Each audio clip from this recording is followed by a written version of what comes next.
Did you lose a lot of people? Yeah. Coming up, because no, not as bad now because I actually work in the field. You probably don't know that. I work in jails. I do substance abuse counseling, but there's an epidemic of the opioid stuff. Is that going on out here? It's going on all across the country. I've had I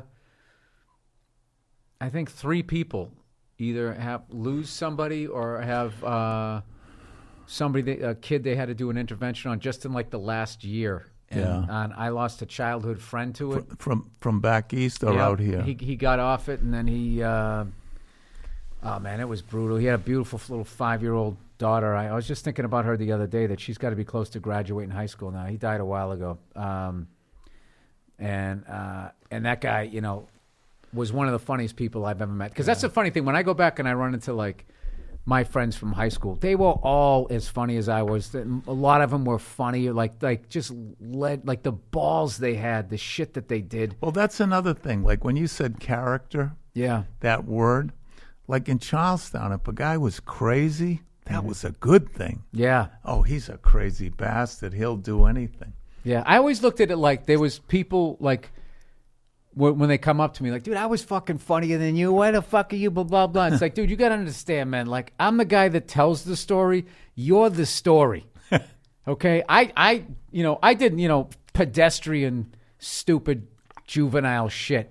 But these guys did stuff where you were just like, what the like, to the point I still don't tell. I tell them off air to you, but just some of the shit that I saw some of these guys do. I mean, there's one classic story when I'm not going to name any names of where the fuck we were, but we went to a college party. Okay. And 2 of my friends. Where'd you go to college? I'm not naming anything. Okay. Okay. All right. So it wasn't the college that I went to because that's on my Wikipedia. If you heard the story, you know it wasn't the college I went to. Okay. So anyway, 2 of my friends decide to leave, and it was like an off-campus apartment building, and there was this party upstairs that they went to. Okay, and they leave, and I swear to God, like they came back 10 minutes later. One of them had a separated shoulder and a bloody lip, and the other one had a gash right on top of his head. He had a flat top, so you could see the blood, like a gash going from the top of his head right down to his forehead. Oh my God! And we were like, dude, what the fuck happened, right? And they go, oh, we just walked to this party, and everybody beat the shit out of us.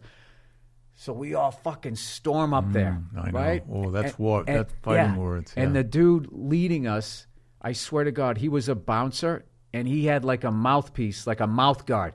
Wow. And he would put this fucking. It was a funny thing because he would go to. This is exciting. I'm very excited about. He would go to square off with people, and he would put the mouth guard in, and it would like psych him out, right? Wow. So he's leading us up there, and so we march up the stairs, and we hear the party, and he knocks on the door in the most innocent voice ever. He goes, "Excuse me, is there a party in there?" And they open the door, and like 12 angry men come in, right? And just start swinging, dude. I never forget because it was on those old brownstones.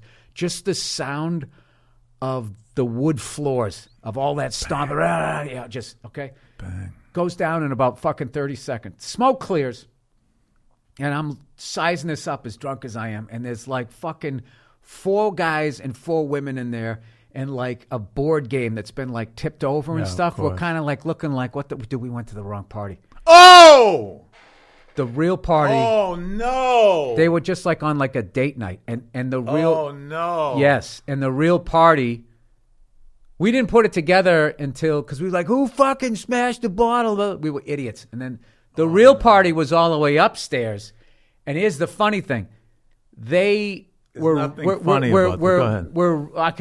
thing, they were rich kids, and they sued both of my friends. They had like, big time lawyer parents, and they sued them.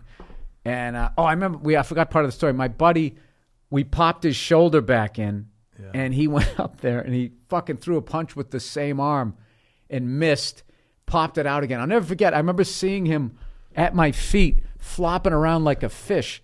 He was in so much pain, and afterwards we were like, dude, why the fuck didn't you throw with your left instead of your right? He goes, I wanted this arm to get its revenge.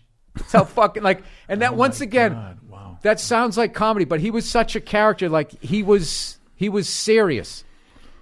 And I just remember all my friends back then would just, looking back at them, what character, like that fucking kid with the fucking mouthpiece. I never heard of that ever. It wasn't like a full-on one where he covered his teeth. It was something he bit down on.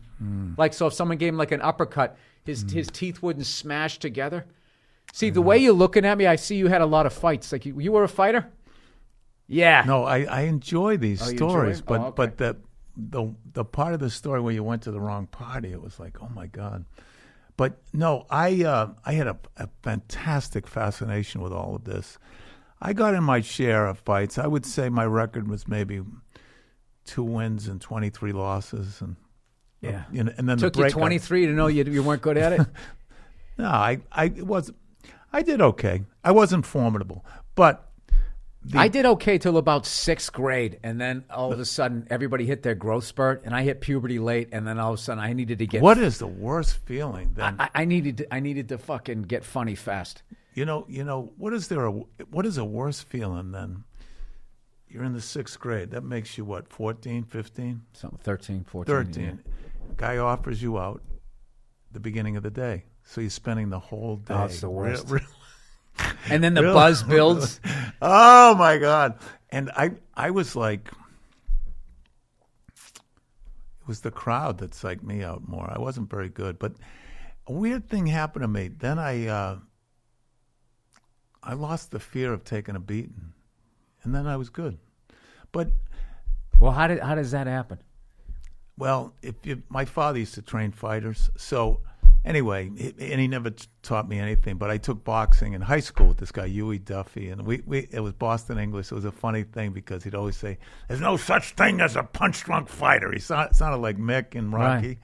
And then when the bell would ring to change class, he'd go, woo, woo. Yeah. Anyway, so you get in the ring with this guy who was an old guy at the time, and he would just pummel you.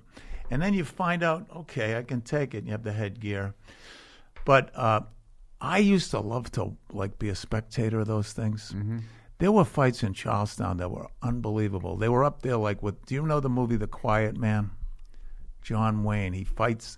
They fight from county to county, I don't know and if it I goes ever on saw and that. on. So in Charlestown, there were fights from courtyard to courtyard. 2 kids like Jackie McDougal. He had a left hook that would just knock people out. And fighting this guy Ronnie Poole and. Then there was this kid, Paul Troy. He met on the bridge with this Italian kid. And so that was North End versus Charlestown. Because for people not from Boston, you can just basically walk all the over Italians the and all the Irish. And I was telling this on one of the other podcasts. So there was a group fight. So you go over there, and being Irish, part of being Irish is that you don't have any emotions. Isn't that true? And usually, and you know that you got German and Irish, so I'm double fucked. Yeah. Yeah. There's a joke in England. It's like, what's an English girl without a sense of humor? A German. They're just supposed to nothing. So anyway, you're lined up with this kid from the North End, and you're just looking at them, and they're so fucking unbelievable. With the voice and the gestures, and then what they're gonna do. I'm gonna take your fucking ear. What are you fucking dicking me? I'm gonna fucking rip your fucking Irish whiskey face fucking head right. And you're just kind of watching. When you're an actor, which you are, it's part of you doing and part of watching. And then you forget, shit, I'm in a fight. I'm supposed to fight.